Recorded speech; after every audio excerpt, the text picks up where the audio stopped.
Right, so before I start really diving in, you may or may not be aware there are lots of different type of trainers. So you might hear about positive, force-free, balanced, aversive trainers, reward-based trainers. That name for you, there's probably loads more, and there really is. And it's really difficult to, as a trainer like myself, it's very difficult to kind of put yourself into a label, and I'm not a big fan of sticking myself in a label or anything like that. So for me, I would say I'm a reward-based trainer. Everything I do is pretty much reward-based. That is what I 100% believe. This is what I do for my dogs. So everything that I do for my dogs that I know works, I would do for my clients. So, but what I would never do, I would never do harsh handling. I would not have them on a lead and start dragging them around or anything like this, anything that's going to cause pain.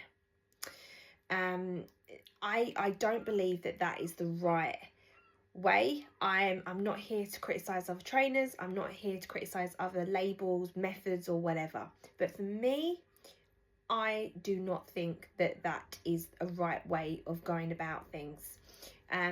So when, like, for example, when we look into reactivity, it's a very complex problem. And, you know, dogs like us, they have feelings, they're showing emotion. I would much rather try and get inside the head and kind of, not like inside the head, but I want to, as a trainer, I am very good at reading dogs' body language.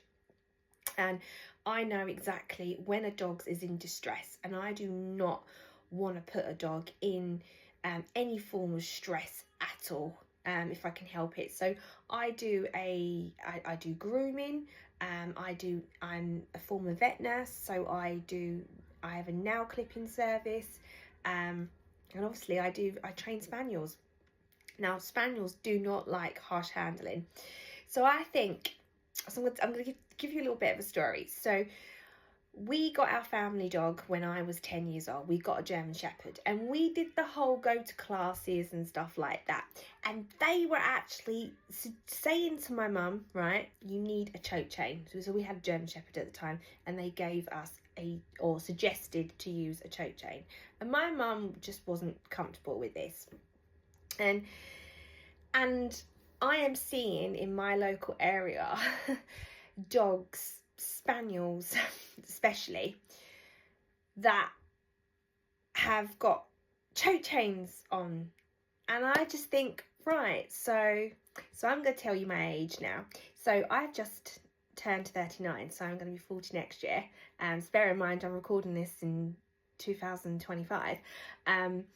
So I was 10 then. So that's like, I'm just working out the maths. Bear with me. So that's like 30 years. So like, it's like, in 30 years, we should have moved on here.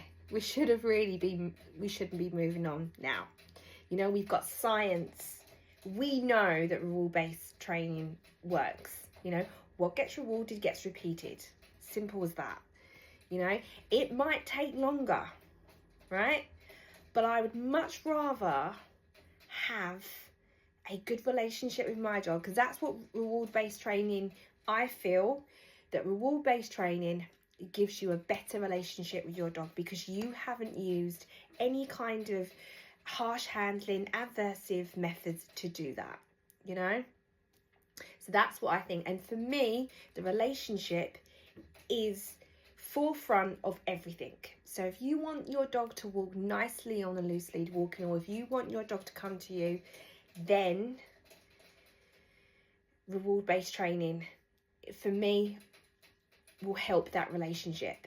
You know, we need that relationship. So when a client comes to me and they've got a problem, the first thing we do is we sort the relationship out, because when we're having problems with our dog, it's almost like a divorce, you know. The relationship has broken down because we've got these problems going on.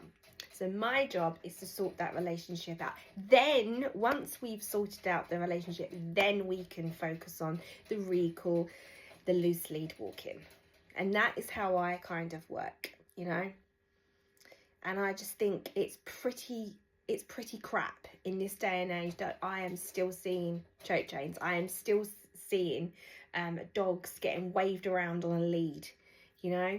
They have got, like, they feel, you know, emotions like what we do. There is no way that, you know, probably get lynch mob here, but in my view, balanced stuff does not work. You know, it will affect the relationship. You know, I don't want my dog to be like a robot. I don't want to suppress my dog. You know, I want my dog to want to train, you know, to have it fun, you know, not to be like some kind of robot. A client said to me once, so sometimes I take my dogs to the classes for demos and stuff, and she'd been to other training classes, and she said, you know what, it was so nice to see your dog be a dog and not like a robot, and your dog was happy to train. And why is that? Because I don't use harsh methods, you know. Whatever that dog is motivated by, I use it. So my dog's obsessed with celery, you know. So I take celery out and she's just glued to me, and she's a Spaniel, so obviously she's focused on the environment, you know. It might take longer, you know, but I would much rather training take a little bit longer than a dog that's just suppressed and too scared to even move just in case it makes a mistake, you know. I mean, come on. Surely we've moved here, like we've moved to a thing where we know the science, we know that this stuff works. Why are we still using prong collars, choke chains and all that shit?